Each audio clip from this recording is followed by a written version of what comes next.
Hi, friends. I apologize. My voice is still recovering from MJ Unpack this week, which was absolutely amazing. And we're going to do a separate nap time episode all about that. But before we get going, if you haven't already, make sure that you're signed up for NAP's email list. As a reminder, NAP, or the Network of Applied Pharmacognosy, is the research nonprofit that Dr. Miyabe Shields and I started last year. During these episodes, we discuss the research that we're doing, the different communities that we've met, and future research projects as well. If you want to stay up to date with everything we have going on, make sure to sign up for NAP's email list. You can sign up using the link in the show notes at appliedpharmacognosy.org or at bioactivepodcast.com. Nova Scotia was one of the best trips we've taken since starting the nonprofit, and we're going to discuss all of our shenanigans, including myself accidentally greening out for the first time, the amazing aquaponics facility that we toured, the different talks we gave, and of course, me getting detained in Canada. If you've been vibing with these episodes and the podcast, make sure to drop a 5-star review wherever you listen. It only takes you 5 seconds, but makes a world of difference. So roll up, chill out, take a few deep breaths, and chill with Dr. Miyabe Shields and I for the next hour or so.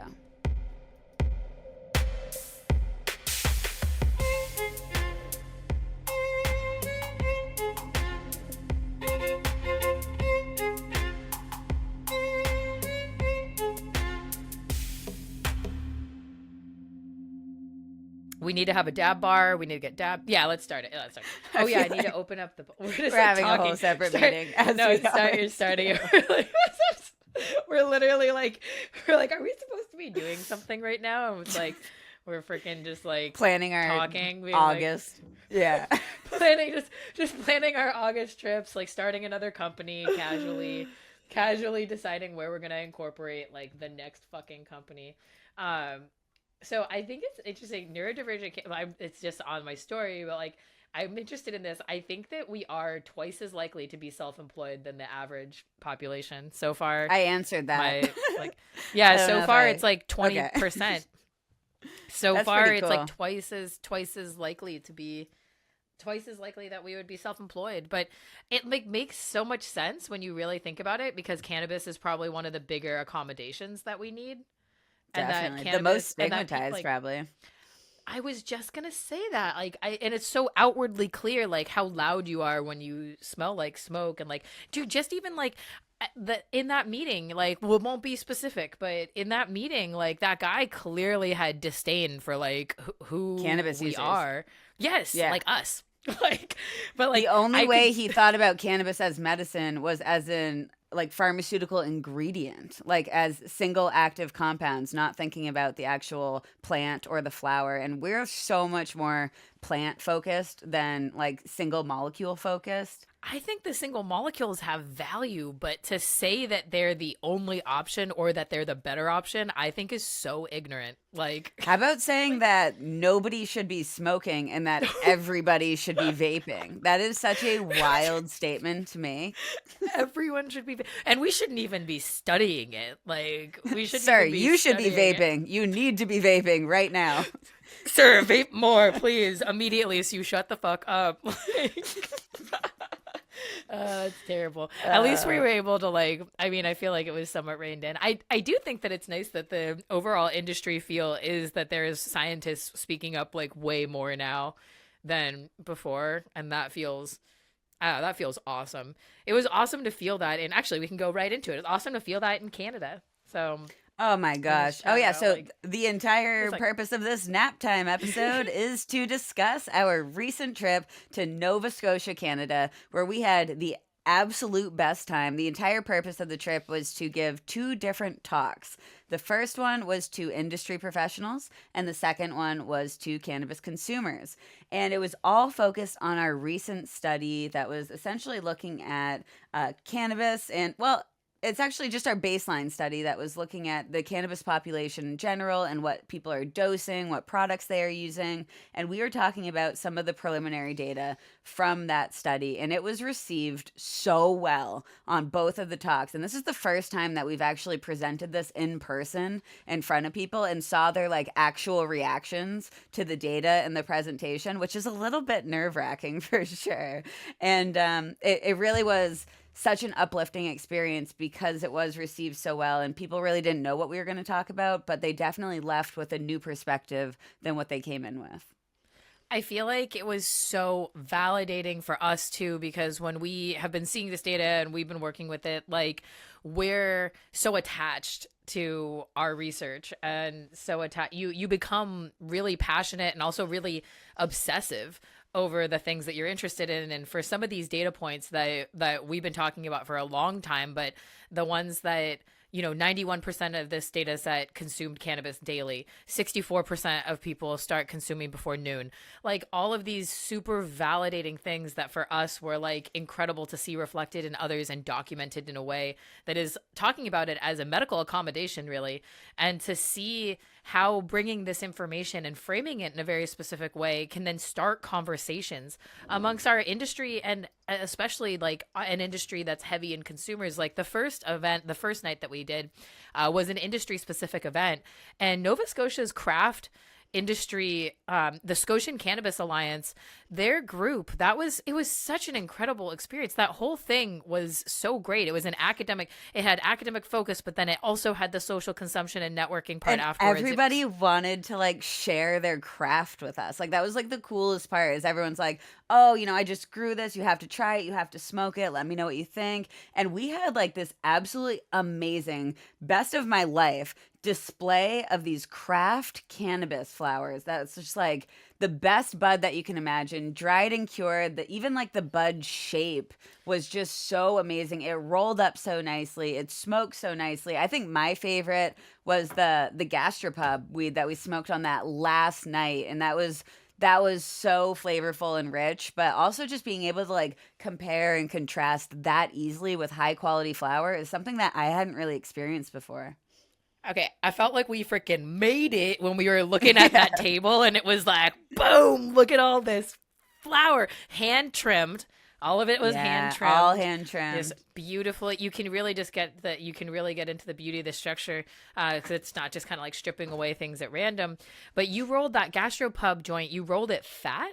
You rolled like a big ones, yeah. You rolled like a fatter one, and I really think that made a difference, because like the fatter joint, like that difference in like the airflow and the temperature, like it tasted so different from the night before. And well, even the ratio of like rolling paper to flour, I think when you roll really thin J's, you get a lot more of that papery, sometimes potentially harsh feeling. But when you have a higher ratio of flour to paper, you get more of that flavor and aroma and feel from the flour come through. And we had been, well, I at least had been rolling pretty thin joints up to that point, because we had like 30 different types of flour to try. So we just wanted like little tasters of everything. We weren't trying to get like absolutely wrecked on any one single strain. So we were trying a bunch of different ones. I was rolling all these little like pinners, dog walkers. And then the last night I was like, let's roll some fatties. And I started to roll bigger J's. And it was awesome. It was a different experience. And that definitely plays into the science of smokability. Oh, 100%. It made such a difference also to try them back to back to back to back, and remember we did the blind test where you rolled two of them up, and then we tried them, and then it was identifying them, and actually was able to identify them. So that was cool. It was the Gorilla Glue that I think I was able to tell more than the other one, but it is fascinating because we're doing science of smokability. As Riley said, if you're not familiar, science of smokability is a series of experiments that we are doing in a collaboration with the Cannabis Research Coalition, and we're actually looking at just the quality of the smoke, like from cultivation practices, dry and cure processes, like what makes the actual smoke be of high quality. And so we were talking about it just a ton. I mean, we were smoking so much flower.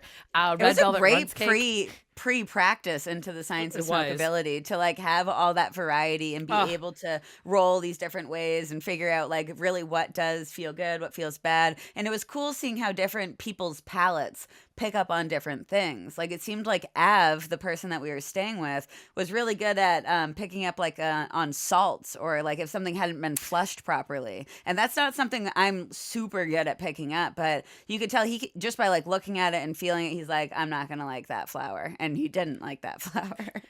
Yeah. So also shout out to Dr. Avsing and Ren, his wife, because they put us up and they showed us the most incredible time in Nova Scotia. Like I remember the last night we were sitting around the table and we were like, we were not prepared for this trip. And you were like, I was not emotionally prepared. I wasn't. It was literally like the amount of like welcoming and love was like going to your parents' house that you haven't seen in a really long time, and they're just trying to like love you and nourish you. And like we didn't know these people before coming here. We had only met via email, and Av had, emailed us and said, "Hey, are you guys comfortable staying with us in our home? Like, we have all of these amenities, we have all this stuff." And Miyabe and I were like, "Yeah, dude, absolutely, sign us up." And then as we were there staying with them, they were like, "Hey, we were actually pretty surprised that you were comfortable staying with strangers." And we were like, "Oh, should our guard be more up? Because it's not." I feel like that's you rubbing off on me for sure. Like, that was like essentially how we met and became friends. I was like, I'll invite Riley over, but like she doesn't even know me, so no way. But I don't trust everyone. I think that's a I do not trust everyone. I trust myself to gauge people's vibe well enough to trust them or not. And I immediately trusted Av. And when I met his partner, Ren, I mean, immediately trusted Ren. Like right when we walked in the door, she just radiates like glowing energy. She's a very like energetically rich person. And she immediately is like hugging you, being like, "What do you need? Are you hungry? Are you thirsty? What can I get for you?" And it's like, "Oh, well, we don't need anything." But like this vibe is immaculate. And she's a healer in herself, whether it's, we both learned a lot about gua sha massages, a type of massage where you have these little like stone tools and you kind of work out like kinks in your muscles using these tools. And oh my God, that experience was transformative to say the least. It was incredible. And actually I got gua sha. I got Lane's birthday was right afterwards, and I was like, this is the most perfect present ever. And like we learned so much about energy healing and just everything about staying with them. They have 2 cats and a dog, and we were both like 100% on that. That just makes it even. And like the sauna, and then their kids play music, and so they had a bunch of musical instruments, and like I start most of my mornings playing music. And so it was just like such an incredibly like comfortable situation for us, and we were able to like really, I think it really did set the tone for then like giving this presentation that actually both of us were kind of like, I mean, like excited, nervous, but like it was the first time, like this project is so important to us. Like what we are doing with our nonprofit it's not like, it is a research project. I mean, it's a research project, it's data, but it's not just data to us. It's something that's like really important to us personally. And so it is nerve-wracking sometimes to like bring something like that to new people. It can be vulnerable. And we are so like emotionally attached to every research project we do. I mean, everything we do is out of passion. We don't do things that we don't want to do, or that don't have, any sort of betterment for the community. And something that you mentioned earlier in this podcast is talking about medical accommodation.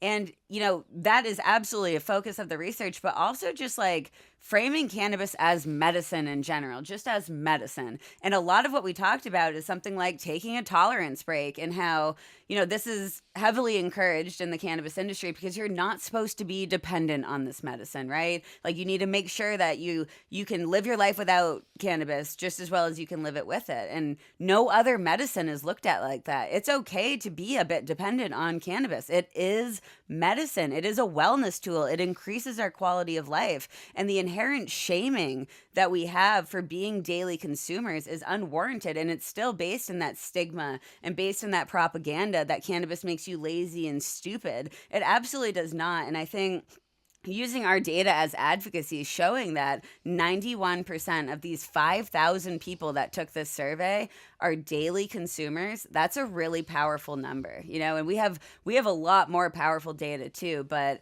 another thing we just kind of reiterated is that all cannabis use is medicinal.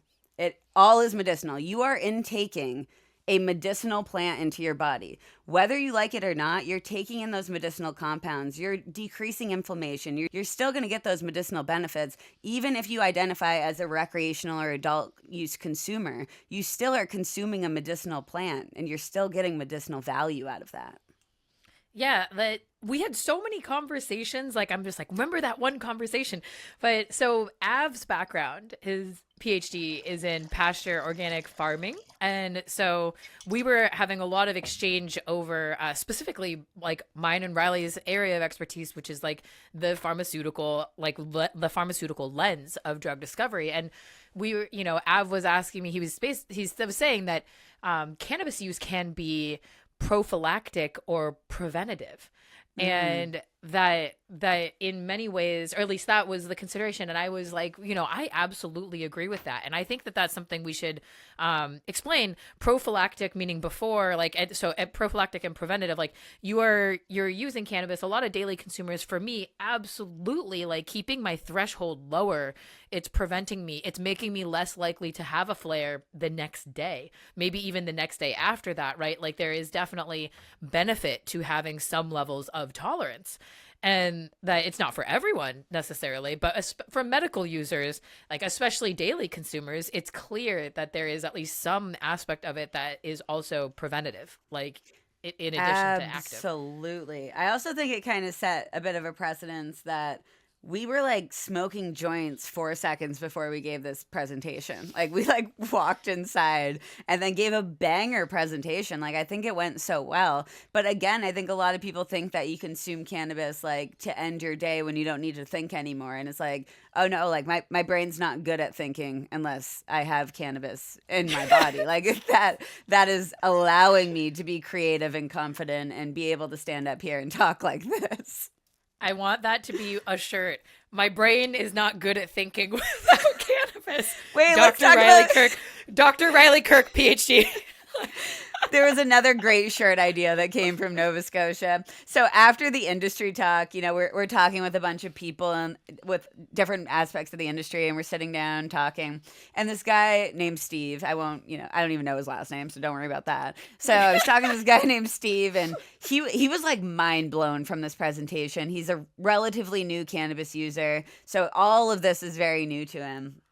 And he said a quote to me that I think is really funny that I texted myself so I wouldn't forget. And he said, "Why is this stuff illegal? It's totally fine and not weird at all." And I was like, Steve, thank you so much. That really, really encompasses every one of my thoughts about cannabis too. Why is this illegal? Like, it's an absolute wellness tool. It makes people better people. Like, it's not weird at all. Let's make that into a t-shirt. I'm 110%. And that was the vibe afterwards, like the going back about just to say like how the information was received, is that this was kind of the first presentation, or it's the first scientific presentation for both of us that we went in guns fully blazing. Like we went into it like, this is how we feel. We are a population of people who are being discriminated against, who are not represented in the data, and we are not represented in the scientific or medical communities because we have only been studied from a non-neutral lens. And that this is something that we are absolutely going to change. And the reception of that in the industry was so tangible. It was so palpable. Every person that we talked to was like, wow, like this information is both not surprising, but also like, I didn't know how much I needed to hear it. Like, I didn't even realize how much I myself like was still doubting that.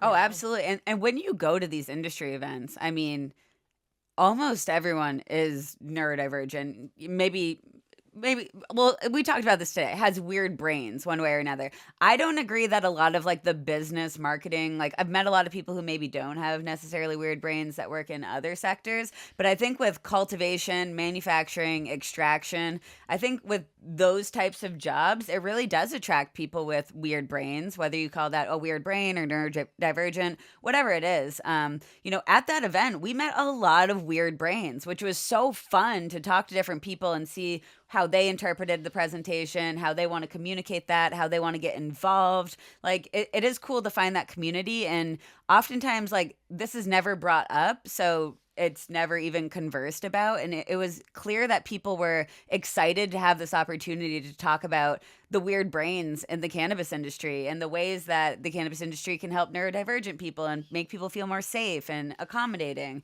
It led to some really interesting conversations. And it led to some really interesting weed and conversations about how weed, like interesting thoughts about how weed affects different people and different brains in different ways, because it's so clear that part of this benefit of the complex chemistry of cannabis, the chemical diversity, the chemodiversity of cannabis, it's magical because it can be so different for so many of us. And because as we learn more about the plant and more about the chemistry of the plant and the chemistry of ourselves, and as we understand that, whether we're understanding it at a chemical level or whether we're just understanding it by trial and error, you can start to have more benefits from cannabis. And so that was why when everyone was sharing their crafts with us, that was also what was so cool, is that, you know, I had someone come up and be like, this strain, glitter titties, which they're gonna have to rename but I was like, I am never gonna forget that because that's synchronistic for me at the moment. But that glitter titties was for PTSD, and that when we smoked it, it was this dark, like super dark but that it did have a hit, like almost immediately it had an effect. And it's like, here's the thing too, like, okay, we could be like, all right, everyone's gonna be like biasing your opinion before you start about all the things that you like, but we smoke a lot of weed. I mean, like, we consume a good amount of cannabis. Honestly, sorry. No, go ahead. I'm done. I don't know where I was going with that. Other than that, we smoke a lot of weed. Oh, I was going that we understand differences because of that, which is an advantage of being a stoner in sciences. Like, it definitely is, for sure. Now I forgot what I was Shit. Well, I actually was gonna. I know what I was going to say. Real quick before we light up, it's about lighting up. When we came back from Canada, I went on like just a 2-day smoke break, not a tolerance break. I don't take tolerance breaks, because we literally chain smoked for like 4 days straight. I was like, I need to give my lungs just like a little bit of chill time before I start in again, because that was even a bit much for me. And I'm back to smoking now, but it was a nice little cleanse for a couple days when we got back.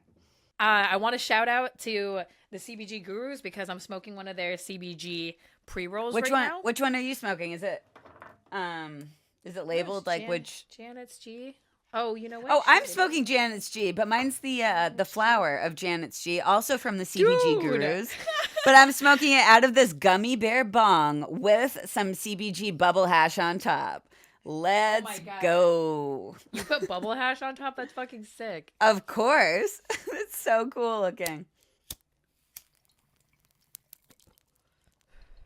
I really like smoking CBG flower, especially if I need like a mellow up. Like I can't really drink caffeine after noon, and it's like 3-ish right now.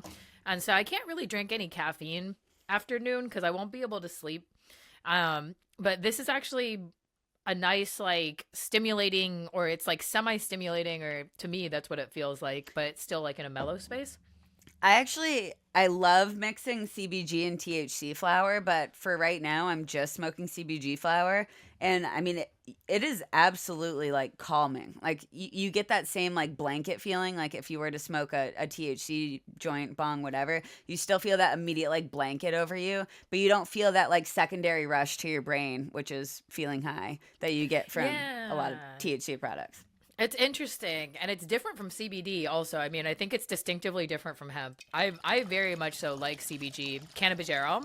For people who aren't familiar, cannabigerol is one of the like precursors. I actually got crucified for this on the internet for like, okay, technically cannabigerolic acid is the precursor, blah, blah, blah. Yeah. But okay, CBG or cannabigerol is a cannabinoid that has a totally different structure from CBD or THC, and it has totally different pharmacology. Like it binds to different receptors at different amounts, but like in general, it could be somewhere like right in between CBD and THC. I would put it right in between. It's a more flexible molecule compared to THC and CBD. It's missing like part of the ring structure, so it's able to fold a bit more, and it has different receptor activity for that reason. But what's really cool about when we talk about CBG flower, when we talk about CBD flower, these are different types of hemp varieties that can be bred and cultivated to produce dominant different cannabinoids. So this one's bred to produce mainly CBG. Some are produced to, or bred to mainly produce CBD. Some are bred to mainly produce THCV. There's many different ways we can breed to produce different dominant cannabinoids. It's a pretty cool art form. And it's really available, and like learning how to like mix CBD and CBG kind of into the routine has been hugely helpful for me. In Great point. It's understanding, legally you know? available. You can purchase this online because it's not a THC dominant product. So you can purchase. I mean, we highly recommend CBG Gurus. That's why we're smoking it, and that's why they're a sponsor of this podcast. So shout out to them if you want to try this flower. It's really enjoyable, and it's really great to either mix together, alone, whatever you want to mix. We call them salads when you mix like CBD, CBG, THC flower to whatever your current mood is.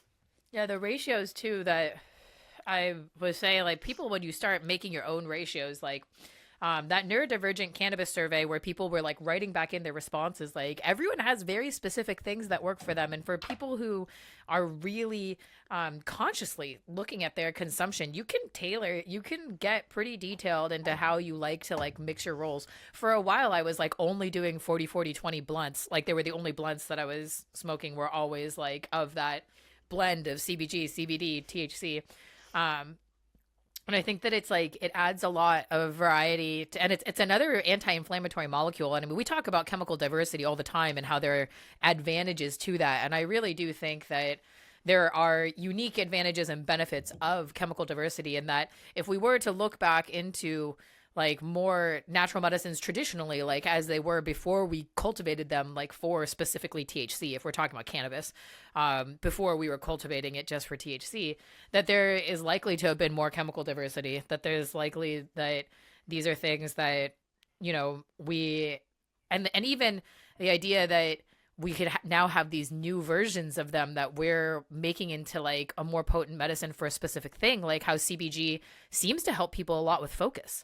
Specifically, I haven't seen any research on that, but the qualitative data is like so there. We should do something about that. Like we actually should. That would be an amazing study to do. I think it's like one of the best daytime cannabinoids, like for any sort of, whether you're smoking, edible, whatever it is. I think it's one of the best daytime products. And also like you can take like CBG candies. I know that Canvas Supply makes those. Those are awesome, and they mix them with different medicinal fungi too. So those are another great product if you're interested in trying CBG products. So interestingly, CBG is the only one that I enjoy as much in an edible form as I do smoking it. For both CBD, yeah. So for CBD, I like it better smoking it because I feel it more. Likely because there's transformation, right? Like it's likely that some of that's just being transformed into THC. But okay, so that's CBD. For THC, I can't fuck with edibles, right? Like I rarely can. I feel like my max is like a milligram. Have I talked about greening out yet on this podcast? No, yeah, that was the day. No, because it was the day before we left. That's part of the story. I greened out for the first time, which was a crazy experience. I've heard about people greening out from cannabis before, and greening out's kind of the equivalent of blacking out when you're drinking, where you like drink to the extent where you kind of can't remember anything. I still remember things, but I was uncomfortably high. I mean, I think that might have been the highest I've ever been, which is really, really high. And you thought what it was happened, like 50 milligrams? 50? It must, I don't, it could have been 50, 100? It could have been 250. Ooh. Because I just plateaued. Like it was not linear anymore. Like I didn't know where I was in space. So it was like, okay, this is how it happened. I'm making caramels for my parents. So I extracted a lot of weed in butter. And then I was like, okay, I'm going to try just a little bit of this so I can gauge what the dose is, which I do all the time. And I have a pretty good like gauge of edible dosing. The issue is I was testing it by putting the canna-butter on pierogies, and it was really good. It was really, really good. So I ate multiple canna-butter pierogies, and I definitely had more than like a tablespoon of the canna-butter.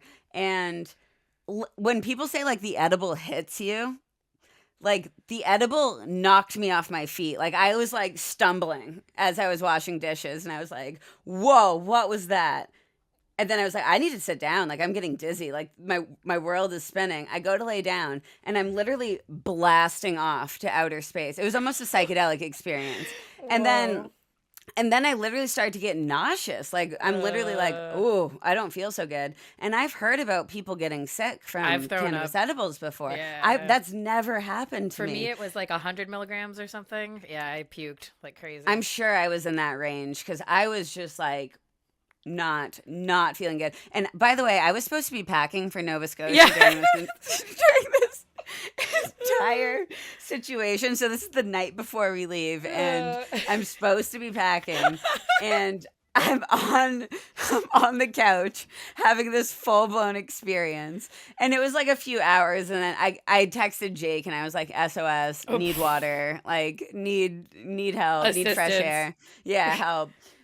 So, he helped me out, got me comfortable. I put on a weighted blanket, I had a bunch of water, and kind of just like laid down for a while. And after about 2 hours, I was like, okay, I can like live my life again. I'm still high, but I'm not like, at least I'm in this dimension again. And wow, what an experience. That was insane. I feel like the entire we've just been going to the max too, so it was all of a sudden that it came up that it was like, oh shit, we're going to a different country like next week. You texted me, you were like, oh my god, you were like, phew, just found my passport, just tore apart my whole house for my passport. This was pre pierogies. And I saw that text message and I texted you back and I was like, instant fear, we'll text you when I find my passport. Like, oh god. And then my passport is my non-married name because I just haven't changed it. Like, why would I pay more money and have to do that whole thing? It's going to expire next year. But I forgot changing names is really hard. So I get to the airport and like I'm having to change my name and it's like a huge ordeal and it's taking forever and it's like, okay, whatever. But no one's there. It just was like a big stressful ordeal and I'm standing there and it's been like forever. And the lady at the counter goes, oh, is the other person in your party like here yet? And I was like, no, I don't think so. But then I turn around and then Riley's walking right in like, and I was like, cool. well, yeah. And then with your giant suitcase that you had just tossed everything. Well, I packed last minute. So I was just like literally just grabbing things and I was like throwing it in the bag. My gosh, that was so funny. It worked out. I packed everything I needed. I had my passport. That was all good. Yeah, this is the other thing too that was really nice about the trip is that we were from the moment we arrived to just like the whole time properly medicated. Again, like with travel, it is something to talk about. Travel accommodations with medicine, like it's a thing. Like it's absolutely a fear of mine to be without my medicine. It's like a fear of like, cause it contributes to my stability. It contributes to my health and wellness such in a way that when I don't have it, it is detrimental. Like that's why weed tourism is such a thing because It's like, well, that's probably not why, but I think that's definitely part of it is you don't have to worry about it. Like you can have fun, you can go on vacation and you can also have like, excessive resources to all of the medicine that you would ever need and have community around that and not have to hide it. That's the other part. Like it's better when you don't have to hide it, of course. It just doesn't feel good to have to hide it because it's something that also for us now at this point, it feels like it's also like, what the fuck? Like it's so frustrating. It's just so frustrating how stigmatized it is when it's so clearly something that is less toxic and less harmful than other things that we just tolerate. Although we don't really even try to hide it anymore, but I think it's more of a problem for other people who actively do have to try to hide it. Yeah, like I'm literally. I was just gonna say I forgot where I was. I think I was talking to Lane, and Lane was like, "Well, why is Riley always wearing weed stuff to the airport?" Like, I need to calm down. Although I wasn't this trip. I was not wearing weed stuff this trip, and this is the worst it's ever been. So yeah, well, good thing you weren't. God damn. Like we won't talk at length about. Okay, wait. So before we go into that story, because that's actually at the end of we're not even close to that story. We're not even close to that story yet. So okay, we need to move on. Let's talk about what the dispensary scene was like real quick in Nova Scotia? Because that was kind of mind blowing. Like it was weird. So there's two different types. I'll first mention the first type, and then Miyabe can mention the second type. But the first one we went in was like fully. By the way, the cannabis scene is fully run by the government there in Nova Scotia. So you walk in, and it's like a building, and the inside kind of looks like a bank, or maybe like a railway station, kind of like that vibe inside. I'd say more like a bank. And I'm not joking when I tell you the entire menu of like the 200 different products of this dispensary were printed on white pieces of paper and laid on a table. And like that's how you pick your products. So that was a little bit shocking. Yeah, and there was a lot of product variety. That was actually super impressive, was the amount of product. I was like, whoa, it's a lot. And I also wanted to point out that like my knee-jerk reaction to hearing that governments run cannabis entirely, and like is my knee-jerk reaction to that is like, oh, I don't think I'm going to like that. But on our trip there, I was more like, I think I want to learn more, or like to see more about it. So the second one was in a liquor store, because the organization that runs Nova Scotia's cannabis is NSLC, or Nova Scotia Liquor Commission. I think it's commission. So they are the when we say run, we mean that they're the one that sell the legal flower. They don't actually grow it. To my knowledge, they source it from other consumers, and then they're the ones that sell it to the general public, like once it passes everything. So the other type of store for the NSLC is a liquor store. And you go to the liquor store, and in the front there's like liquor. It's just like a regular liquor store. And then actually Ren described this as similar to back in the day when you went into the video store, and then there was like a porno section in the back, and it was like you had to like go past the That's cannabis, like way back there for the dirty, gross people. Like get in the back. Cannabis. It's out of sight. You got to go back there. So it was like that. It was nice. The one we went to was nice. Well, let's also clarify. We also didn't buy anything there at all, because we didn't need to. We didn't need to. We wanted to support, the craft market. But I will also say the home grow culture is very, very, very strong there. It seemed like a lot of people grew at home or like traded with community members, because the vibe in either the liquor store one or the bank type one, I think the liquor store one is better than the bank one. Yeah, but neither were like awesome. Well, the vibe in the liquor store one was much more like what I would be used to, I would say. Yeah. Like it seemed like much more like kind of what we see here in the States, a little more modern. Often. Yeah, more modern and less like sterile. The first one was like a little bit sterile. I was impressed by the product, like by the product diversity. And then because we recognized a lot of the people, like later now in retrospect, we smoked a good amount of the flower that was present in, like probably from half the people, right? Or something close to that. That were there, like the quality is really high. So I mean, this is something that's worth thinking about, at least in terms of like quality of the medicine, and like it was interesting. And the NSLC, even though like again, knee-jerk reaction for me just in general is anti-government. Like I think probably just in general both of us lean towards Yes. This is like probably one of the primary things about us getting along, is being like, yeah, you can't believe that either. Like, oh my gosh, like why would anyone control us ever? I know. And I do feel like a lot of people feel that way, but we like very actively work outside of systems because we don't trust those systems. And it's like I cannot contribute to that. Like I can't even, it's like I'm not welcome. It's not welcome to me either. I mean, I guess I'm trying to like somewhat contribute to it in some ways, that you have to exist. Like, well, that sounds negative. Let me rephrase that.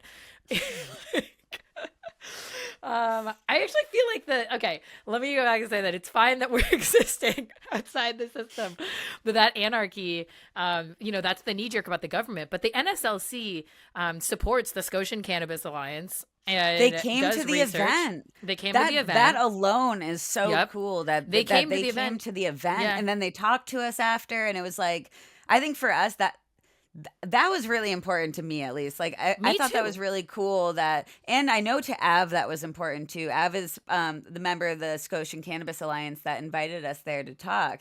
And it's cool to see like that camaraderie as well, that side of the market, like the government and that side of the like craft market are, playing nice and working together and supporting each other in that way. So that was really cool for them to show up. Yeah, they shared some data from their market trends and insights, right? Because since they are the only ones that are able to sell cannabis there, they collect all the market data, and they shared some of the data with the industry members who are present in the scene. And that's part of what the Scotian Cannabis Alliance does about like uniting those things. And I felt very much so like represented in that way. I mean, think about it. Like, I mean, where I am, Massachusetts, like our CCC, our state's like Cannabis Control Commission, like, do they show up in group to scientific presentations on cannabis? Do they show up to like industry events and things? Like, I'm not saying that none of them ever do. That's not true. And there's always like so many events, et cetera, et cetera.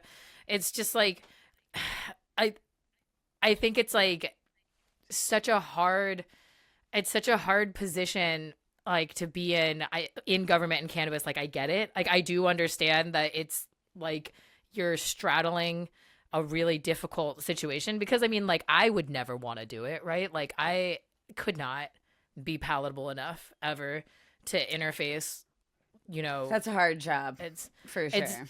So it's difficult. And I think to see the way that the Nova Scotia cannabis, like, that the NSLC like came and showed up, and then they actually said afterwards, they were like, we would love to do more research, like we're really interested in this. And it's like that priority makes me feel good. And I guess like I feel bad, even like bad talking the CCC, but then I'm sort of like, I don't feel like you're showing up for our community though. And like maybe this is just a plea, like reach out to me or reach out to more people, or maybe don't reach out to any of us and maybe just like reassess what you're doing.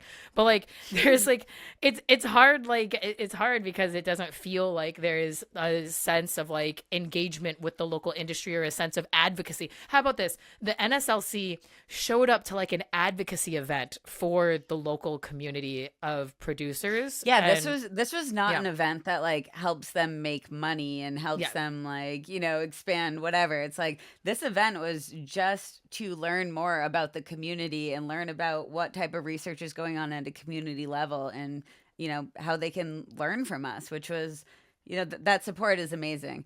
All right, let's move on to.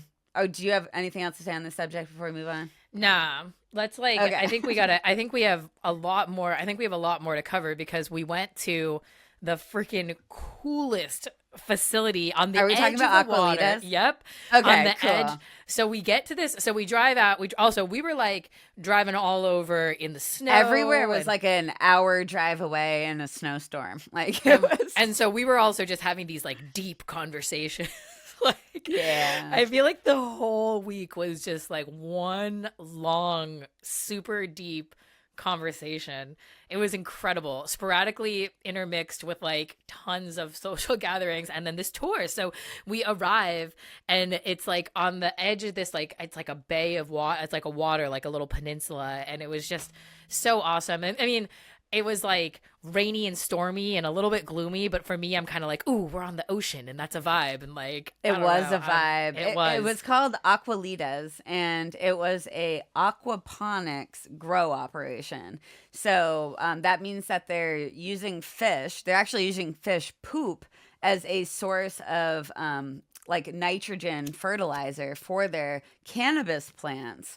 And so the water that's being used to nourish the plants is full of all this like living material, whether it's like microbes or microalgae or whatever it is. It's this whole like ecosystem. So they call it living water, because if you've ever heard of like living soil that some plants are grown in, you know, that's called living soil that has all these microbes and fungi and this whole ecosystem. So essentially with the living water mixed with the living soil, you have this insanely biodiverse environment that plant is growing in. And because you have so many different things happening around those roots, that means that plant is producing, it's becoming more resilient to the environment, because it's building resilience against all of those microbes and bacteria and fungi and all that fun stuff.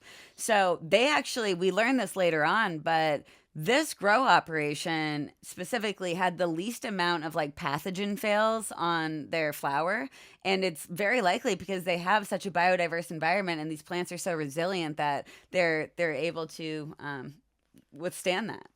That the plant itself is able to regulate in such a way that it fights off all of pathogens on its own. And they did also have cooperative like bugs in there too. And like it was such an awesome experience to see. The facility was GMP certified.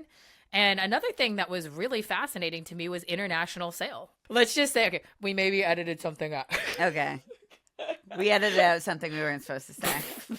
I can't tell ever if we're supposed to say things or anything, but like maybe this should just be like a blanket statement to everyone that we do not keep secrets. We're over here like, it's just like, then this was the coolest shit ever. Wasn't that cool? Because it's like, so. Yeah, we do obey by NDAs. I will say that. Don't worry about it. If we're working with you, we do obey. Don't worry we do obey by NDAs. Research seems like such a cut and dry situation. I feel like it's the storytelling stuff that's like, you should. Oh, dude, man. How about the 4-foot long koi fish that were like, were they 4? Maybe they're 3-foot long koi fish, but no, they were massive. They're huge. They were huge. Massive koi and that were in these like huge tubs of water. And oh my gosh, they were so beautiful. They were like beautiful. These oranges. They had these long tails, and they had these oranges and whites and pinks and even some blues. Like, they were gorgeous. Koi fish are so ancient, and like they have such significance and just like longevity and like much. And they learned how the fish breed in captivity, which they said that they struggled with for a while, but they had to like essentially imitate spring, and then the fish were able to breed. But just in normal circumstances, they wouldn't breed, and that's a reason why koi are used in aquaponics, because if you just have fish breeding all the time, then in all your filtration systems, you have these little baby fish getting sucked up and clogging everything, which I didn't even think about before. But I guess that's the issue with like tilapia and some other fish that are used in similar environments. They were so knowledgeable about the system. Like it was so like I was just taking in information. I love like also the sound of the water. It was so cool to learn from some, like when you're in someone else's world. And this is one of the like most like a common thing that I think is a stoner trait, a positive like a positive weird brain stoner trait, is that we love being curious and hearing other people's curiosities and passions. Like, and I feel like the exchange of knowledge that was happening, and then when we went in and got to see the microscope image and got to see the different life as the fertilizing like as the water that's going to be the fertilizer is like developing, when they decide that it's ready is by looking at the microbes that are present inside the sample. And that's like the living part of the water. But also I wanted to bring something up, because I posted a clip of the aquaponics on Instagram, and a lot of people were worried that they thought the fish were too crowded. And I just want to say that there was no disease in these fish tanks. And in any sort of biological system, the way that we know that a population is too overcrowded is because disease typically breaks out, right? These fish were extremely healthy. The people taking care of them care so much about them. There's so much science behind all of this, and they really are taking best practices. So whether we're talking about aquaponics and fish, whether we're talking about hunting, whether we're talking about trapping, it's just important to note that there typically is a lot of science behind these decisions, and that it's important we don't let only emotions drive our feelings and decisions towards things, and that we rely on the experts to do their craft and their trade in the best way possible. I think that's a hard thing to just say also about the internet and with cannabis and psychedelics, that we see, especially in cannabis and psychedelics, that can come around too. And as you mentioned, like with hunting and trapping as well, like there are these predisposed things that like people come at with, where there's like some sense of limited knowledge. Like, and I'm not saying that people's like concerns are not valid. Like the concern is valid, but like the amount of knowledge that was put in, and the amount of thought and really intentional thought and calculation and testing and science that goes into these systems, like, is 100% respectable. And like, I think was, in my opinion, like I don't have any bad feelings about any of those fish. They were all like very happily fed. I like that when either when a fish like got in a fight, or if it was like injured or hurt, whatever it was, they did have these like separate tanks for like isolating to allow the fish to get better, like as a little healing tank. Yeah, that was pretty cool. It was like in case like sometimes if they were like moving a fish to another one and like a net got caught and like a scale might have come off or something, they like pulled it aside outside and this little healing thing. It was such a good vibe and such a good environment. And I think that like the positivity that I felt from leaving that space and how clean, honestly, like the whole thing was also just the whole operation to go from, we saw, you know, a whole bunch of the parts of the tour of the facility. And it was like, it was just really incredible to see living soil and living water and how you could have life sustaining other life and how you could have chemical diversity that's coming from the fish that then supplements the soil that has chemical diversity from the soil being alive that is contributing to the chemical diversity that's in the cannabis plant that then we ended up smoking quite a bit of their flower. And yeah, Bruce Banner, I think was yeah, I was just no wait no, Queen Sanji also. Yeah, Bruce was our fave, but Queen Sanji's like their famous one there, which was also amazing and smoked so nice. We had these little dog walkers that we definitely smoked quite a few of those. That was I think that might have been our first hits at the industry event. We were like, these are perfect and they're happening right now. But yeah, Yes. so after the Aqualitas, after that we went back and we were hanging out, and that is when we were getting our gua sha massages. And that experience, giving Lane gua sha, like it's such a different stimulation. Like I can't believe I also bought a gua sha set after coming home from Nova Scotia. And I was using gua sha on Jake's arm because he gets tendonitis really bad. And I was like doing it on him too. And he's like, this is amazing. Like this feels so different than than other types of massages. It's a completely different experience. Yeah, so Lane has like Raynaud's and like poor circulation and like is generally cold, and like we've been together sleeping in the same bed for like over a decade now, and like every time when I get into bed, Lane's like cold and I'm like warm.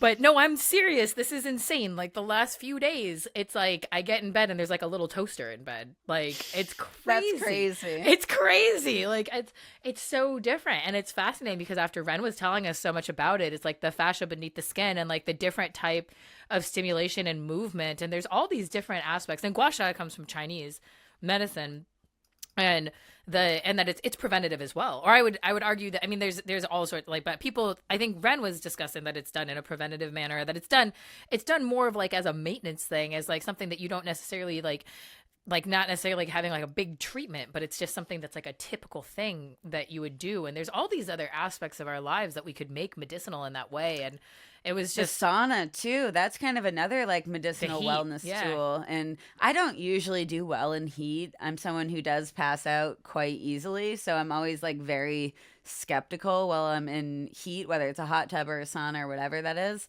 But this was like a really positive experience. And I noticed that like I have a lot of just general back pain, because we all do, because we like look down all the time. And I noticed that the nights after the sauna, my back didn't hurt, and I fell asleep immediately after hitting my bed. Dude, that first night I passed out so hard, and normally I have a really hard time sleeping in new places when traveling, like, yeah, especially 100%. houses and stuff.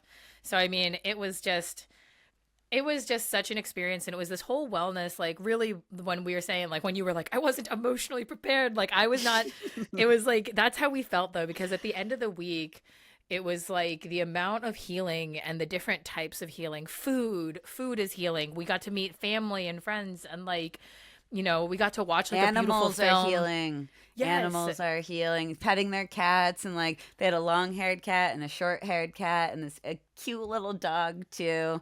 And like it was so nice to just be able to wake up and like have coffee and pet a kitty. There's so much to this like aspect of community healing and community support, and I think that like for both of us and like what we do, especially with being so visible and being so public and having opinions that are quite contrary to what the norm is that like on one hand, like I feel confident about our mission, what we do, and our research 100%. But on the other hand, like it's difficult sometimes to always be the person pushing, or to always feel like the person who's on the outside. And I felt like the week that we spent there, so much of that healing, like that week was like necessary for us, because it was like an entirely healing environment of like support for both of us individually and then like together in our mission. It was like we covered kind of all the bases of, I mean, the types of healing in your body and in your mind, and through community and discussing how these different modes of healing come into play in different ways, like together. And that a huge aspect of this is taking ownership over our like taking ownership over our ability to control what we do and don't use for our health, and like the way that we do and don't live our lives. And it's really difficult to do. And I don't think that the current system is built to sustain community level healing and like high amount of like health for people. Like, I think that this is a health equity issue because we just don't have the access to shape it. Like, it is like, it's incredible, and I'm so grateful for our lives, but like, it is so difficult for us to exist outside the system. Like, it is such a challenge to experience and sort of navigate through those through the obstacles that it takes. And we often undergo scarcity because of it, right? Or undergo, like, maybe scarcity is not the right word for it, but risk, or like we find ourselves in situations that are vulnerable. And that's one of the problems, is that if we take ownership over this, then all of a sudden we're going to be, if communities can become independent, if communities can like take ownership over this health and over this wellness, well then, you know, who's going to purchase all of the Fritos and the like, you know? No, like, I know what you're saying. I mean, I'm a huge believer in like cannabis being a tool in a wellness journey. And I think where a lot of people kind of get tripped up in using cannabis as medicine and healing is thinking that consuming cannabis is going to fix all your problems. And then like, boom, you're healed. That's like, boom, you're happy, right? And it's like, cannabis is a tool, but you have to pair it with other things if you want kind of that wellness journey. Like, we're talking about quality food, but all the things we're talking about are also very honestly inaccessible in the society we live in. Like, we can't be like, oh, like everyone, you know, have good food and massages and sauna and, you know, your life will be good. You know, that's part of the issue, is like all of these wellness tools are expensive and often inaccessible, and good food should not be inaccessible. Like that should be a fundamental right, is like access to quality food. And as you're talking about as well, like Fritos are the cheap option in a grocery store. That's what people can afford on a limited budget. And you can't afford like organic mangoes. You know, that won't feed as many people. And I think that's always something that has bothered me just about society. Like, what can we do about that? right. Or that time is the scarcity. For most of us, time is Working two jobs, you have a is the family you scarcity. need to provide for. Yeah, and taking And care of yourself takes like you have to specifically and consciously allocate time in order to do that. It often isn't just going to like come into your life. Like, you have to find time for yourself, and often that is like you're either losing money or, you know, spending time on yourself. Which the whole like spending time, the concept of that, I love the spending time on yourself thing with cannabis that has been helpful, or at least I think is one of the most helpful tools of cannabis, is that sometimes it does, like, it helps me get to a point where like I'll smoke and then I'll be like, you know what? I need like a moment to myself, even if it's just like 15 minutes or something. And like, it's so helpful. And all the way back, I think we said workplace accommodations like way in the beginning of this episode. Like, that's a workplace accommodation that you and I have that is, I mean, we have a lot of workplace accommodations actually. Yeah. But one that's like really important that I think is necessary is the ability to like take smoke breaks, and then also the ability to be like, hey, I actually need like 15 minutes. I actually can't do this right now. Like, that flexibility. Hey, I actually is, don't like, want to talk to anyone right now. So sorry, Yeah. like I'm unavailable, and like that's But- okay.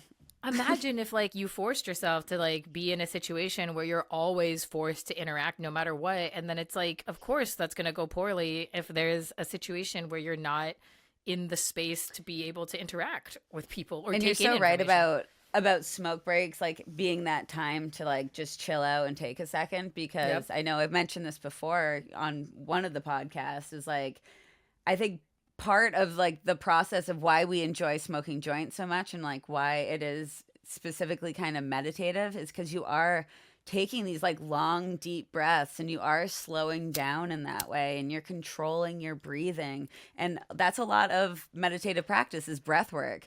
And I think for a lot of people, especially when you're smoking alone and you're really like stressed, and that first breath is like that long exhale, and you finally feel that relief and those active compounds hitting your brain, you're taking that leap breath, you're alone. It's like so peaceful. And for a lot of people, like that's what we look forward to, is that moment where everything's just kind of silence for a second. And like you could look at this and be like, oh, look at these like addicts that are like, oh, I can't wait for that moment that I smoke and I feel that calm. And it's like, sure, you want to frame us that way in your mind, then that's like fine. But like the other way to look at this is like, this is a moment that is a conscious and intentional use of a medicine that does calm, regulate, and in some ways, at least with this CBG pre-roll, like will increase your focus and your productivity, will increase your ability to go back and do the work that you have to do. Like it's a break. And yeah, Yes, I am like, addicted. Like I'm addicted to enjoying my life and feeling good and not having pain, and like it, you know, it's just like you, I'm not saying I'm actually like physically addicted, but still it's like it's okay to be dependent on this medicine. I like can't emphasize that enough. In my opinion, if it increases your life to the degree that it does for so many people, why should we not be doing this? Like the amount of pros outweigh the amount of cons 1,000,000,000 to 1. And as long as we are in touch with our body, and as a community we're also aware of when we might be over consuming or practicing escapism too much, like we need to have those checks and balances. But in general, like if you found your steady state, dosing yourself every day as a medicine or like as a quality of life wellness tool, there's nothing wrong with that. it's like all about the education, and it's like all about letting people know that, yeah, this is okay. And also explaining like, what is escapism? Like, what are the signs or the things that like you should be more aware of? And if you're going through a difficult time and you are using cannabis so that you can think less about something or feel less of something, like often one of the most important things that cannabis can do for me is lessen emotional, it will decrease emotional intensity. Like, I feel like you've probably seen that in me before, where I'm like up here and then I like either take a dab or do something like have a big amount, like a large amount of cannabis. And I'm like, I'm actually not low. I'm just back to baseline. Back to baseline. That's exactly. Good merch too. Back to baseline. Back to baseline. Absolutely. It's because it's like it's a rebalancing. But the whole emotional intensity thing, like, yeah, like that is a useful therapeutic effect. Now, if you are using that so that it's like in every single time, and you're not trying to think about the things that lead to the events, or like, for example, like not changing other aspects of your life so that there would be less of that happening. Like an example is that like a year and a half ago, that was happening to me quite often. Yes. And it was like at a point where it was like, okay, I need to look for the source of where this is coming from and change so that I am not escalating to the point that I need this all the time. So in that case, there was a moment there where I had to realize that it was a little bit of escapism, in the sense that the same thing was happening over and over and over again. And I was just trying to escape the bad thing that was happening. I've been in like bad living situations where I absolutely practiced escapism, because I literally would just like cry myself to sleep. I was so sad, like in my living situation.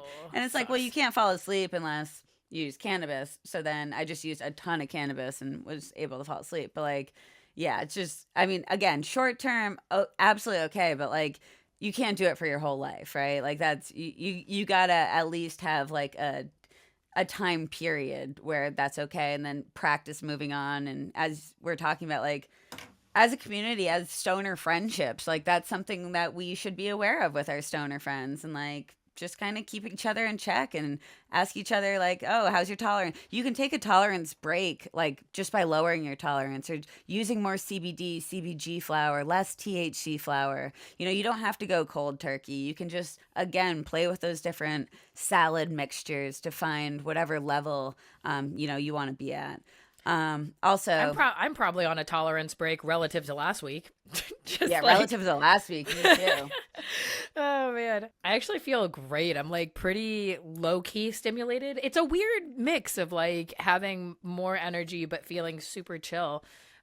Like more energy, like just in the brain, like just, but not in an anxious way. I was just thinking, this is going to be so easy to clean because it's just like a little hole here and a little hole here. That is so cute. Like that is beyond the cutest thing. I feel like it needs like, I'm obsessed. I don't know.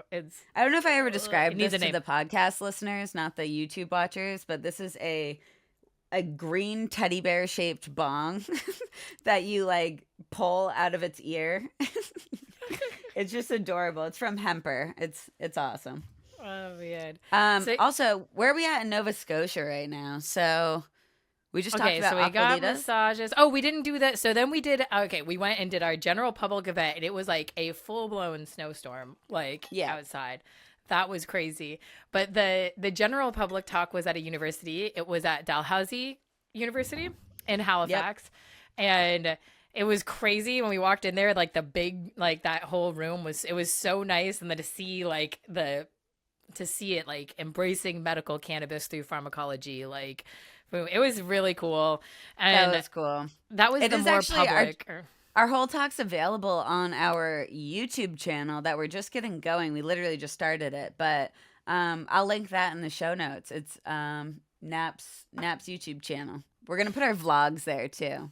Yeah, soon there'll be a video logs from Nashville on there. From here, we're gonna do all the events that we go to this year. We're gonna like be showing people. We have a lot of events. Yeah, it's gonna be fun. We're gonna show people what it's like in the industry too. I mean, like it's wild, and the people in the industry are wild. But there is like some of the best people that I've met in my whole life. Like, I mean, we are an extreme group of people, and like you said, not everyone in the industry, but there's enough. Like there's some really cool people in the industry. There's some of the best and some of the greatest. So we're really excited about that. And yes, at our general public talk, it wasn't industry specific. It was more just about cannabis as a medicine in general. And the questions were really good. We had questions. Oh, they were awesome. Really good. There were so many questions, which is also just love that. Like love when people are listening and engaged and thinking of their own interpretations of the research and their own interpretations of what should come next. And there was like cannabis people who were nurses but wanted to be like a cannabis specialty nurse. There was students, there was chemists, there was people who worked in like completely different areas of science but were just curious. I think one of my favorite questions was asking somebody's like, did your survey cover any Delta 8, HHC, or other like synthetic cannabinoid products? And I was straight up like, nope, because I genuinely believe that people would not use these products if we had legal infrastructure and accessibility to plant medicine. The reason that these industries exist is because we've prohibited access to the natural product. So we're trying to use science as advocacy to get more accessibility for the plant and not study these synthetic compounds that I don't believe are nearly as safe or efficacious as the plant compounds.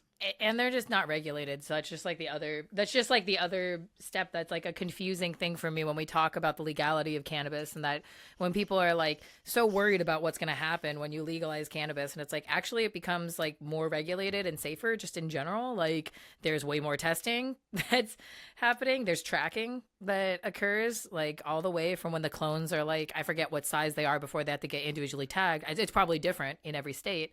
But yeah, like there's a ton of tracking and regulation. So it's just like, I mean, that question too was similar to, there was a question about PEA, which is a fat, and that it's currently like a fad in the diet world, that it's like this fat is like interacts with the endocannabinoid system, and that causes therapeutic effects, and that it's it's going to replace cannabis essentially. Like, okay. Let's just say, because we're just literally like, we have nothing else to say, like, LOL. Like, well, it's like people will accept data from anything but the plant. Like you show that PEA is effective for something and everyone's like, this is groundbreaking. And it's like, what about the thousands of studies? Wait. but what about the thousands of years and the literally millions and millions? Oh, also fun random update just about the millions and millions, everyone. But like for everyone who's participated in our survey and our study on cannabis consumers, thank you, because this data set was from the first month, but the survey is still open. So if you haven't signed up for it, you should sign up, and please like track your it's gonna be it's so exciting. We have 13 million rows of data.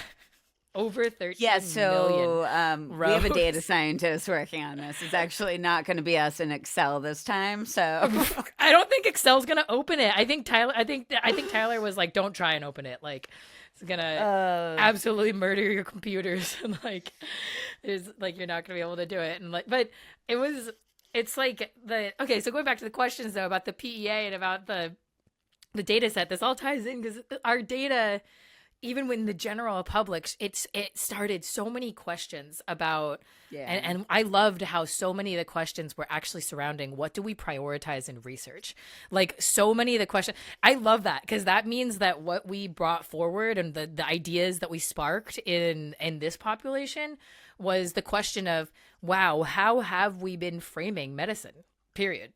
Like, yes. And that was a huge part of it. And it was also on like, the fact that we embrace complexity a lot in the talks that we do. So talking about chemodiversity from a plant perspective of how this plant's producing hundreds of different molecules with different targets in the body and different therapeutic benefits, but then how our bodies are also chemodiverse and producing molecules of its own and also a bunch of different receptors and, there's so much complexity when we put these two biological systems together. And we're emphasizing that with our current tools in pharmaceutical science, we really don't have a way of analyzing that level of complexity, even though I think a lot of people are like waiting for some sort of answer to how these two come together so perfectly. And we just don't have the tools to analyze it in that way. So instead of trying to do that only at a biochemical scale, why don't we just ask people their experiences with this plant that they're already using, they're already dosing, they already are experts on their own body and learning about how this plant reacts with them specifically. And then we're also asking questions about how their lived experience, how their lifestyle, how their diet, how their other medications, how all of this kind of plays into the bigger picture. And we're hoping this gives a better idea of this medicine compared to these really isolated studies in the laboratory that really aren't capturing the complexity of life. And that's kind of the beauty of pairing lived experience and survey type data with biochemical data to get a better idea of this medicine. And I don't think we've announced this yet, and we're not going to talk about it in like tons of detail because it's still super preliminary, but we are working on biochemical data and we are working on bridging things all the way from our level of drug discovery research, like out to the experiences that we have. And I think it's going to be super cool. We have some early evidence about chemical diversity.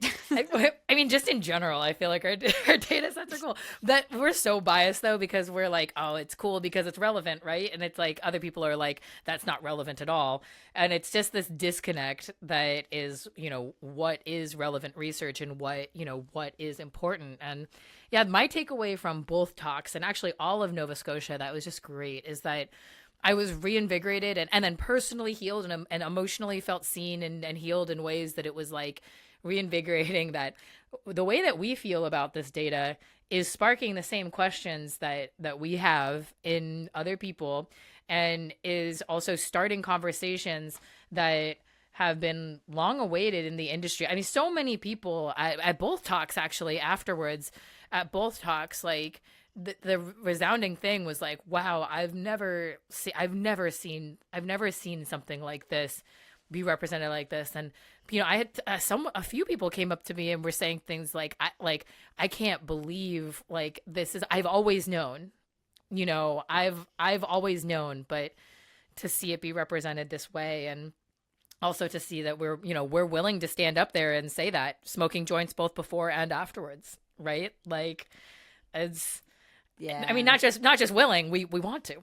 Like, this is it's not, you're not pulling our legs. You're not pulling the like. But again, this comes back to like that inherent trust in the community. Like to us, that's part of the whole experience is showing and being there and sharing joints with the community and talking with everybody and learning what they're experts in and what their craft is and what they love to do. And we're just showing that like you can trust us. We are daily cannabis users.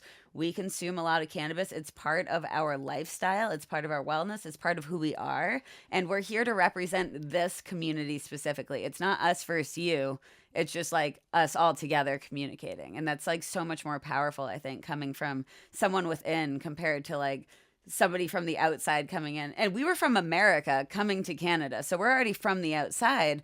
But because we're all cannabis consumers in this community, it's like we immediately all mesh together and we're all within the same part here. Yeah, cannabis has such a bonding, there's so much potential there for bonding. And I think like without going into too much detail of like how neurodivergent brains can have difficulty in social settings, that it's clear that cannabis has been a community bonding, social bonding, emotional bonding, unmasking tool for people to be able to like authentically connect and form significant relationships that then go on to do passionate collaborations in the industry. A few of the people that came to both events, because their talks were on Tuesday and Thursday, and quite a few people came to both, and that was really cool. And one of the groups, or a couple of the groups, they flew out from like across Canada. And I'm sorry, I just remembered squid juice. Squid juice, which oh. And it came in a vacuum sealed bag, and the warnings were so real. Everyone was like, "Do not open this." But yeah, it's like so chopped cool. up squid that's used as a type of fertilizer. But it's called squid juice. It's made from the excess parts of calamari, though. So like when people make calamari at restaurants and stuff, didn't he say they that only they only use the tentacles? They don't use like 40%, and like some of the mantle, like you use like a little bit of the mantle and then the tentacles, but it's only like 40% of the squid, so the rest of the squid is just trash. And so this company is taking that extra squid and turning it into like really rich nutrient. And yeah, but squid juice, we won't say it, but don't Google that. There's a funny joke in there somewhere if you get in the deep in the deep Google. I thought that was synchronistic because I have a squiddy tattoo. That was actually, and it looks like the logo too. It like does. It's the same style. It's in the same like orientation. Like when I saw his logo, I was like, what? Good omens all around. Like, so yeah, all of Nova Scotia was such an incredible experience. Taught like, again, like what you said about the smokability thing, that was a perfect primer because I was learning a lot just from the experience of having that much of like a spread. I've definitely smoked that much flower before, but I haven't had like the knowledge or the information or like that. So we had a lot of information on every single one. I haven't had that much diversity before, I don't think. Yes. Like I've had a ton of flower before, but like not these little eighth or quarter samples of all of these different just like premium nugs. Like that was unreal. And just the different aromas, the different what I call rollability of like how well it can roll up, because that's all has to do with like the moisture content. And yeah, it was just like it was really interesting to immediately test the difference between so many different types of flower. Also, should we talk about our way home now? I don't know. What do you want to say about our way home? Okay. We'll start with that. On our way there, when we go to check in to customs, I'm all sketched out as fuck. And I'm like, I'm here for a natural medicines talk at Dalhousie University. Yeah, you were smart. I was like, oh, I'm here for a cannabis event. And then they put a giant red X on Riley's. Yeah, so then I just... Yeah, at the time, I didn't even think about it. I was like, oh, cool. Like, that was easy. Like, we go in there, do the cannabis event. Then we're heading out of the country back to the U.S., and we both, like, go to separate booths to give them our passports at customs. And, I mean, when I say immediately, I mean, like, they literally, like, scan my passport and, like, okay, go in that room. And I was like, oh, no. So they immediately pulled me aside. And then like I don't know what is I'm having like a convo with my lady. Like we're like Yeah, you're just like vibing. we're like talking about her childhood. And then I turn around and you're gone and I'm like rude. I was like, well, okay, I guess. I was like, well, maybe Riley had to go to the bathroom or something. So no, I'm just kidding. I was like walking over there. I actually just assumed that you couldn't wait. And that like, so I was like, oh, I'll just like, that makes sense. Go over here. And I was like going in there and I'm like looking around and the airport's pretty small and there's like not a lot of people in it. And I'm like, where's Riley? And then I kind of started panicking because I kind of figured that if you were going to wait, you would wait like close to where I would come in. So then I was like, maybe you really had to pee. So then I go in the bathroom and I'm like looking in all the stalls and I'm like, oh my God. And then so then I run back out to the customs area and I'm like, I was traveling with someone. Like, is she here? Like, where is she? And this big border patrol person or whatever they're called, customs people, this guy was like, she's busy. Don't worry about it. And I was like, okay, I'm clearly worried though. Like, should I wait here? What's the procedure that's going on? And he was like, yeah, just go wait in the other room. And I was like, okay, do I have to? Like, can I wait here? And he was like, yeah, you have to go in the other room and wait. So I go in the other room, panic call Lane. Lane's like, call Jake. Panic call Jake. Like, full blown. What's funny is you had tried to call me, but mine went straight to voice. Do not disturb. Yeah. And then I was like, when you called Jake, Jake's like, okay, well, it's still morning, and Riley sleeps with her phone on Do Not Disturb, and every single day she forgets to turn off her phone from Do Not Disturb. You know what Jake said to me? Jake was like, it's bad because now I actually just don't know, and I'll call twice regardless, so the Do Not Disturb is not effective anymore. I was like...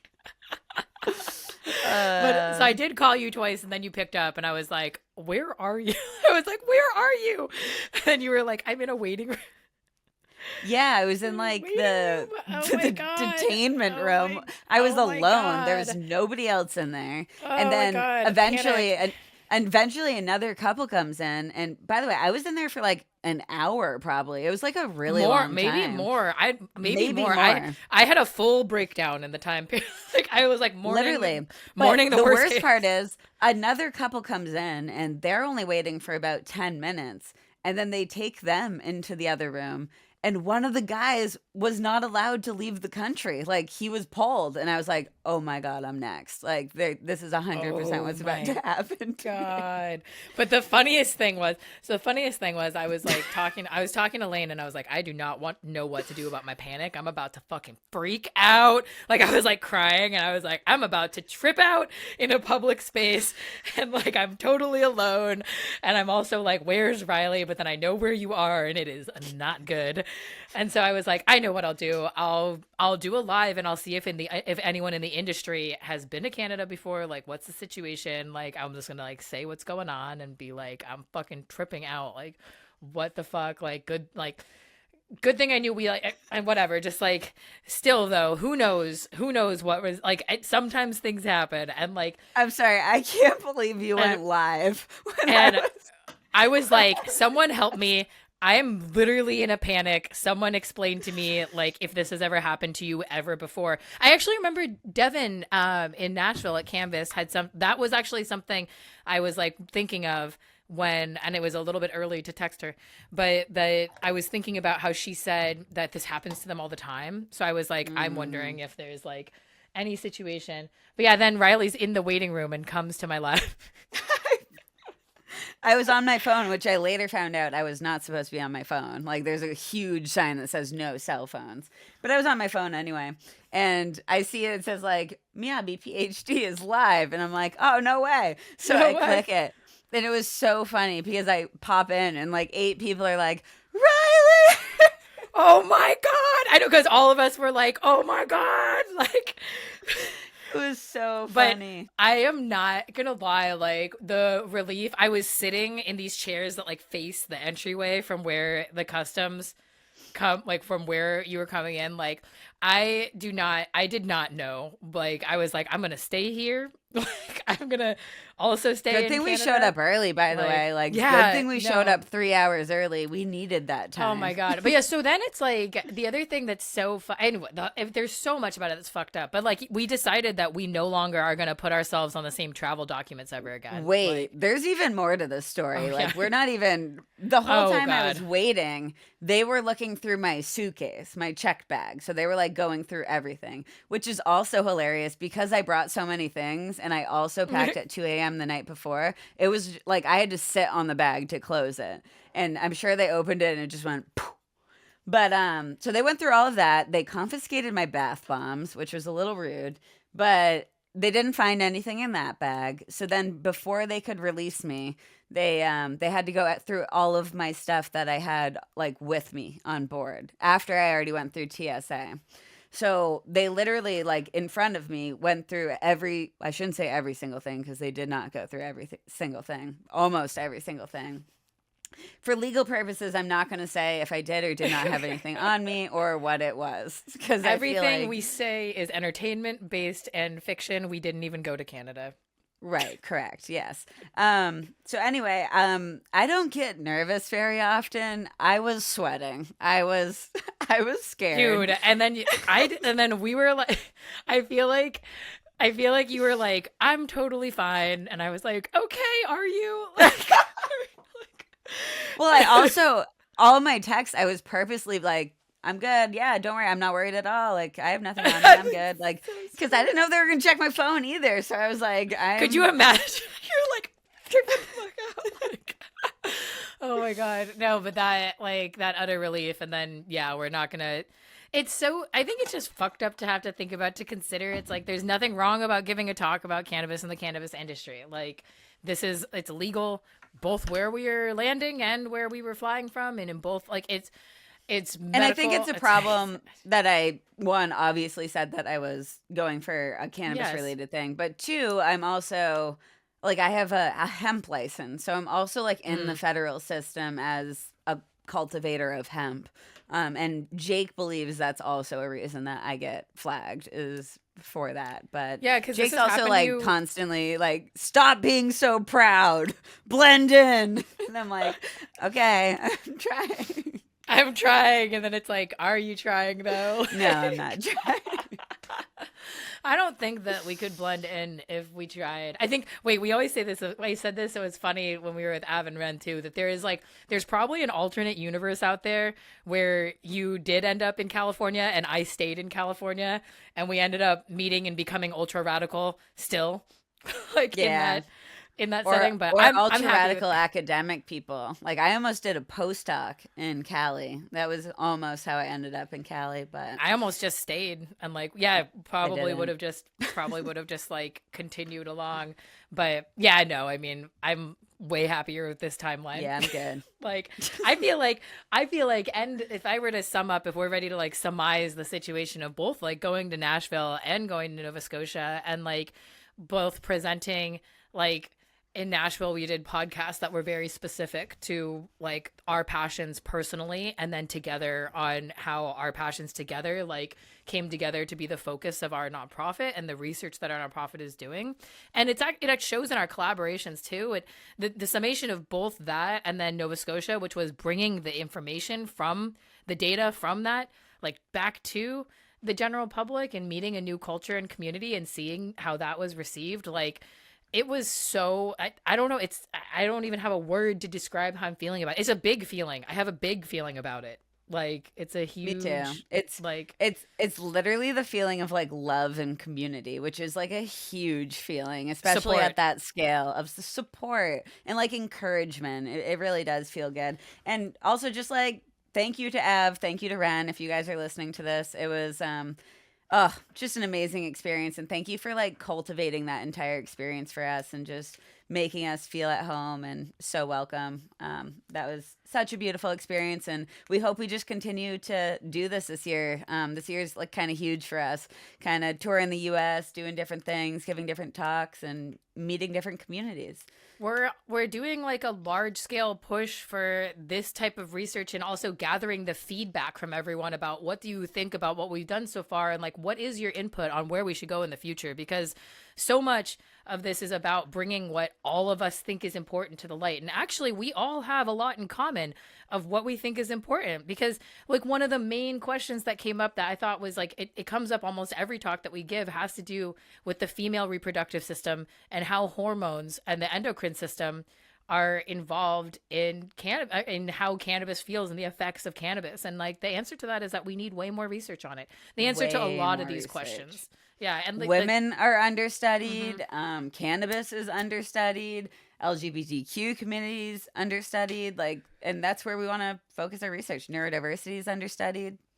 I think that we need to and one of the things that's so cool about being able to share this with everyone and like feel like there is a true back and forth, like whenever we do our talks and we get to hear from the community, is that then it actually changes the way that we go about and present our research. Like often, like if you get insights or conversations or things that like stimulate the way that you think about something or shape something, like we're going to be integrating both the trips in Nashville and the trip in Nova Scotia, like as we continue on our journey, we're just going to continue growing and changing to reflect how the communities have shaped like us and our research by the way that it's affected them with their input on how they put it into context with their lives. Because research should not only be from the context of one viewpoint. And and while we are just two people, we feel really strongly about representing the whole, and it's a huge priority of ours. So it was just so cool. And well, we also so encourage everyone else to like